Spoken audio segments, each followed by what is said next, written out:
بسم الله الرحمن الرحيم. هعمل النهاردة العيش البلدي اللي هو المصري. ده كيلو دقيق، ودي خميرة اللي هي الخميرة اللي هي البلدي من الفرن.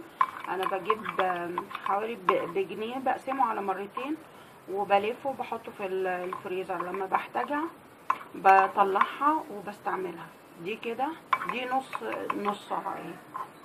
دي حوالي قطعة في حجم عين الجمل، وحطيت لها معلقة سكر من دي اهي، وقلبتها فيها لغاية لما ساحت كده. وده كيلو دقيق، وهحط عليه ذرة ملح. ده كده لو انا خليته كده اهو هيطلع زي العيش الشامي، بس انا عايزاه اللي هو العيش البلدي اللي هو اللي بيتحط له رده. هحط له قيمه كوبايه رده، اللي هي زي اللي انا حاطه فيها الخميره دي، هملاها رده واحطها عليه. انا كده حطيت لها الكوبايه بتاعت الرده. هاخد معلقه دقيق بس كده اهو واحطها على الخميره واقلبها فيها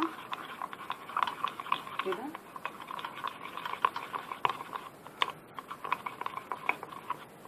كده واغطيها واسيبها لغايه لما تخمر، وهوريها لكم بعدين.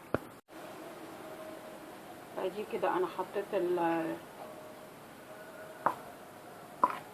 واقلبها. الرده اللي انا قلت لكم عليها هحطها كده، بقلبها. وادي الخميره بضيفها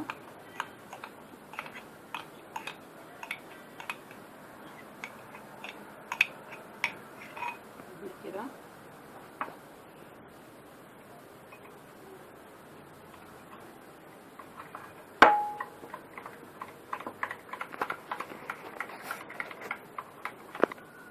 انا حطيت الخميره اهي واقلبها مع الدقيق. ودي الكوبايه اللي انا كنت حاطه فيها الخميره، قلبت بقيتها بالميه وهعجن اهو. هي العجينه بتاعته سهله، العيش ميه ودقيق وملح وخميره بس كده. كده عايز ميه تاني،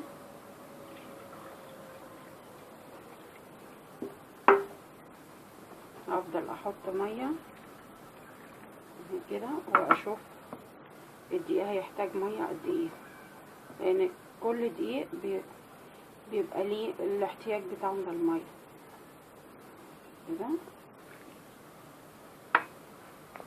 وكده هعجن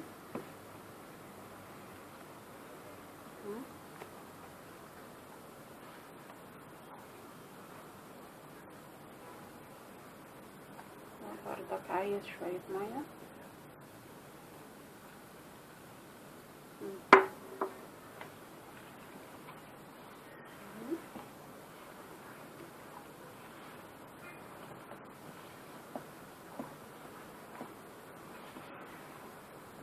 برضك عايز ميه.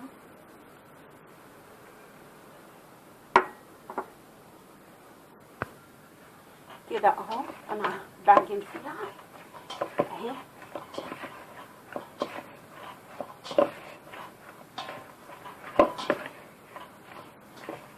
اهي بصوا، دي العجينه اهي.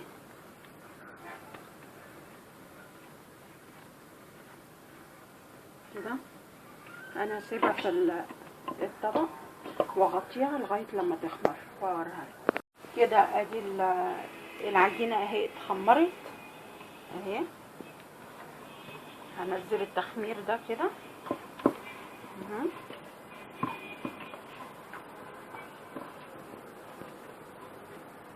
وبعد كده هقطعها كور كده.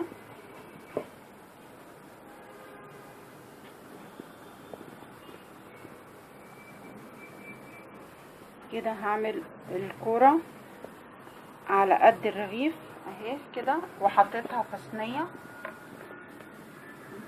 في صينيه مرشوشه الرده، وهكمل الكور بتاعتهم وهوريها لكم. ده كده العيش بعد ما خبز، بعد ما انا مكورته واتخمر، واخدت واحد اهو منه وهفرده. بس قبل ما هفرده حطيت رده فرشتها على الوش عشان ما تلزقش في ادي كده.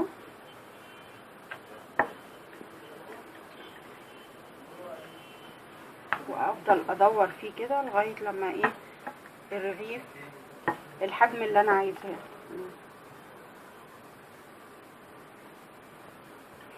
كده اهو. يعني اهم حاجه تحاول ان هو يبقى زي الدايره كده، مش شرط يعني ان هو يبقى متساوي قوي، انت بتعملي في بيتك، واهم حاجه ان دي تبقى حاجه نظيفه.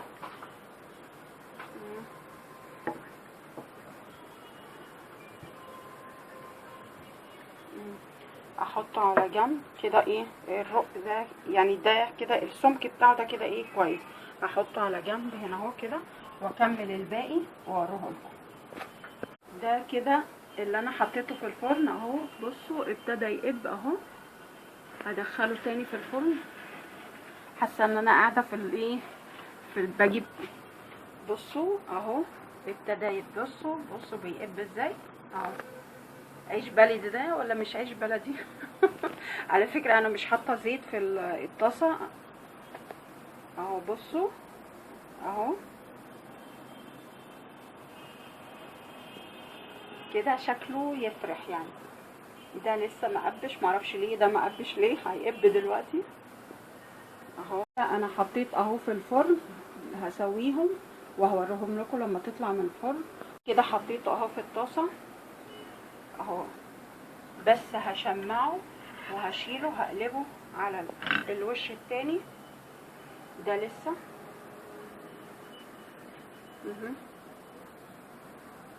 هيبتدي. بصوا هيبتدي يقب اهو. وهوريكم كمان اللي في الفرن. كده انا طلعت من الفرن وخلصت السوا بتاعه اللي على الطاسه. ده اللي هو اللي على الطاسه. بصوا طري اهو، طري اهي، طري اهو. ده اللي انا سويته في الفرن. بصوا طلع ازاي اهو اهو. ده بتاع الفرن طلع ناشف اهو. ده اللي انا سويته على الطاسه. هوريهولكم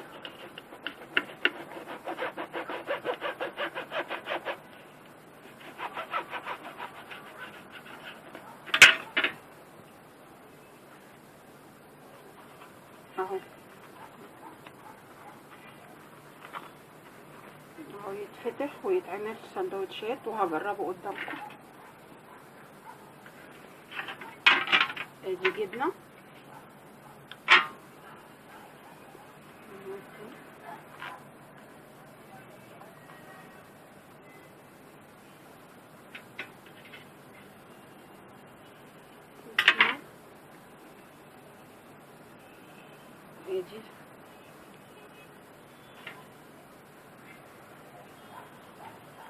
ادي اهو. وهقطع لكم واحد تاني بردك اهو.